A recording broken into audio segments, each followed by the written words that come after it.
Hello everybody and welcome to a review of The Rising of the Shield Hero Season 4 Episode 3.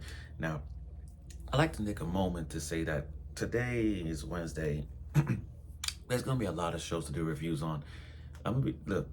Look, my body's a little tight right now, but it ain't going to stop me from doing videos. I got to do not one, not two, three videos, man. Three. Rent a Girlfriend today, Turkey, and Rising of Shield Hero. So I got three shows to cover today. Three shows. Bear with me on this, guys. Just bear with me. So the first video I'm gonna talk about is Rising of the Shield Hero.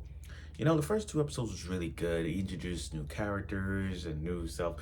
After episode 2, with the whole big thing going on here with Atla, the little tiger sister, twin sister, literally just smashed the table. I got words to say. You know, we gotta give shout out to Atla for this one. We gotta give shout out. She may be blind, but she has words. She has wit. She has power. She has stamina. She could fight. This shows you that Alta is no joke, and she's stronger than her twin brother. But this whole, I get why people, I get it. I get it. You want to see some action. You want to see some form of action because it's Rising of the Shield Hero. You want to see some isekai fighting because it's Rising of the Shield Hero. Guys, have you guys not learned after watching years of anime? It requires patience. Just wait. We are gonna get some action. It's slowly pacing. You don't, like, come on, you think the first episode will get some action? No. Things take time.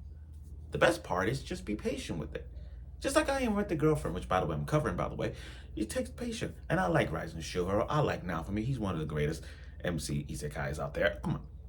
But still, you gotta be patient. Now, after last week, with the whole poison situation, who's been poisoning everybody else, we gotta get to the bottom of this and leave it to Alta to just speak for our mind.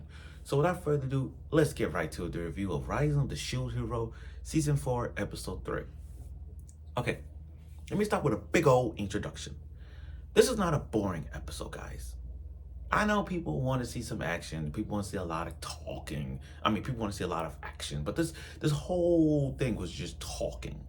The whole thing was just talking. And I get it. People find it boring. But me personally, I didn't think it was boring. I mean, yeah, it was somewhat a little tiny bit because we didn't get any action fight. But still, this was like one of those moments where you get to clear the air out as to what the heck's going on. So we kick things off with the trash king, the king, the motherfucking king. One guy I did not want to see. One guy I did not want to see. And by God, if bitch ass mine appears, I'm gonna fucking lose it. Guys, let me tell you something. If there was ever episode, Rising Shield Hero, and that bitch ass mine appeared, let me tell you guys something. Go look at all my views where I talk about bitch ass mine. I will go rampart on that episode when that appears. Just stay, but that's here or there. The king. The trash king has been locked in his cell still. And the queen decides to talk to the king about this whole race with the twins, the tigers, the Salvat Arc, with their father. And their clan was abandoned. And the king now knows that those twins are alive. And now for me, he's still protecting them. Now the king, don't tell me, guys, the king is going to be the trash. Why I say trash king? Why I say king? The trash is going to be forgiven. Don't do it. Don't do it. Please, for the love of God, don't do it. Do not bring him out of the jail.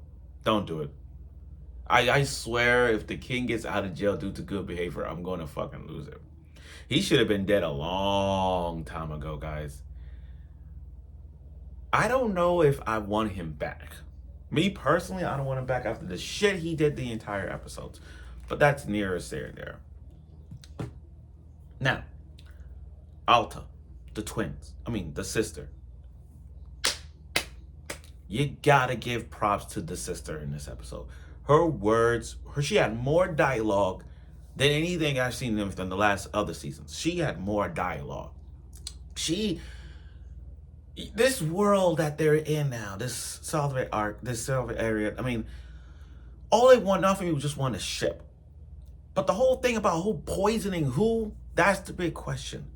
Basically, they're trying to find ways to keep Nafumi intact. And Atla just really straight up and say what she want to say, but because of her race and her tainted blood among the entire land of this south, everyone just like pissed off about it.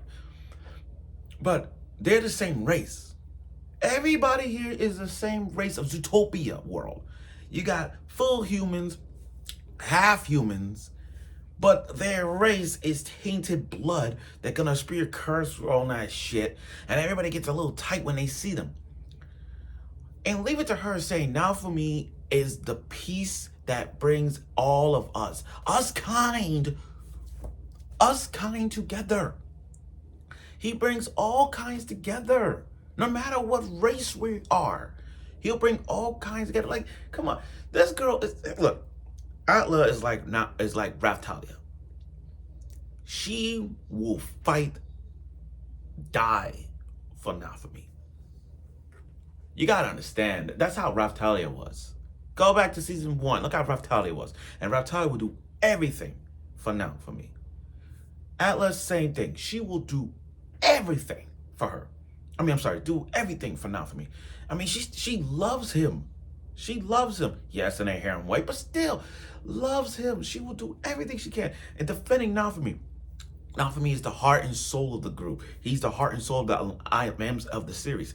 Nafumi is the heart and soul of having his own island and having their race trained for the next wave. He is a kind freaking guy.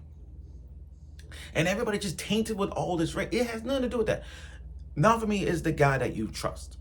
And that's what Atla is saying.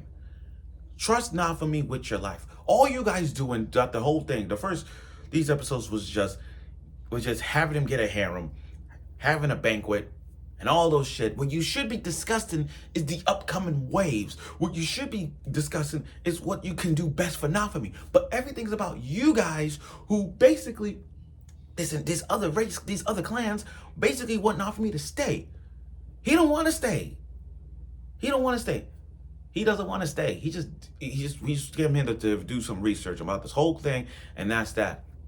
But it doesn't work. That's why people get so pissed off about it. And that's what Nafumi little question, like, what this whole thing is. Especially with the tiger, especially with that big ass lion who wants to keep him, but no. So now speaking of the tiger, speaking of that big ass lion, we find out that he was the one that been poisoning others so they could stay. Now, it's not the chef's fault.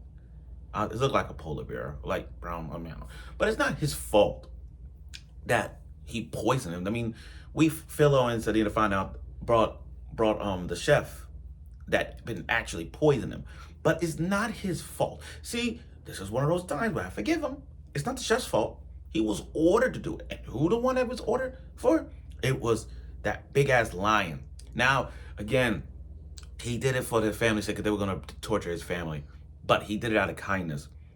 But he did it to protect his family, and they're like, "Don't worry, your family's safe.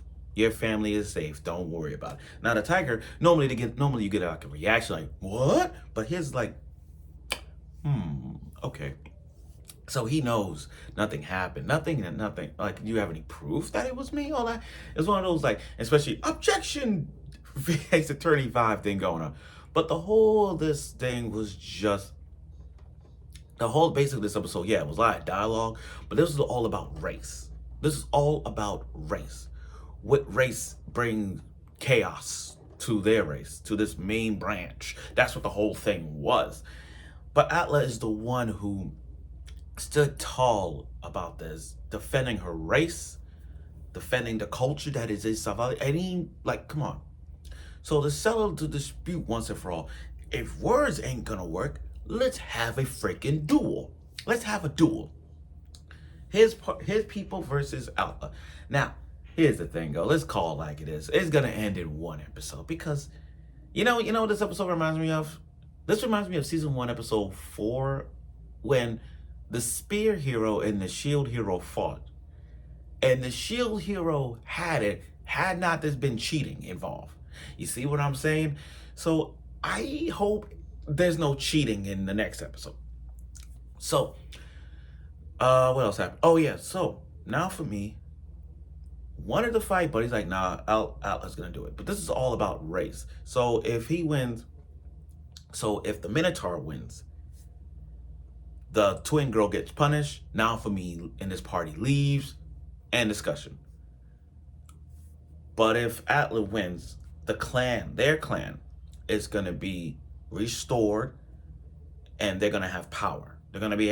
It's like the circle of councils. You know, their clan going to be in the circle of council. Now, they've been banished because the king, the trash, destroyed them years ago. Banished them years ago. So, with that being said, you know, having their own blood as part of this whole tablish of counselors should work. Now, that's kind of, now, I do applaud that little funny moment at the end with the Minotaur saying bringing her daughter there. Rob Talia judged, and we got to see the Minotaur's daughter. I mean, that's a crush on the show hero. I mean, this is Interspecies Reviewers, everybody. Go watch Interspecies Reviewers. I'm pretty sure everybody want to smash a Minotaur girl, but these days, I'm pretty sure it does. But trust me, Atla's not gonna. Come on, guys. Come on, guys. I am not worried on Atla. She's gonna kick the Minotaur's ass. I mean, like, we've seen her development since she was locked up in a cell by Nafami, and we've seen her growth. We've seen her training. For a blind tiger girl like herself, she's going to kick ass. Let's call it like it is. But overall, though, I understand this episode had a lot of talking. We expect some action. We expect some blood. But like I said, guys, when it comes to shows like this, you gotta be patient. Just because the first episode gave us what we wanted and so on and so forth, again, you gotta be patient. And when it comes to patience, there will be a reward. It's like, you gotta be patient sometimes, especially when it comes to Rising the Show Hero. It kind of gets better and better. Will we see returning characters? Yeah. Will there be some action? Yeah. Will there be some blood? Yeah. But mostly fights. And Atla, you know, like I said, props for her. She is the MVP of this episode. She is downright the MVP of this episode. No question about it. And I do believe Atla, look, it's going to take one episode. It's going to show, hope it's not, it might be a one episode fight or this one, or this probably going to end in maybe, I don't know, 7-10 minutes. I don't know. Probably end the first half of the Show Hero episode and then go on to the dialogue. But we'll see where this goes.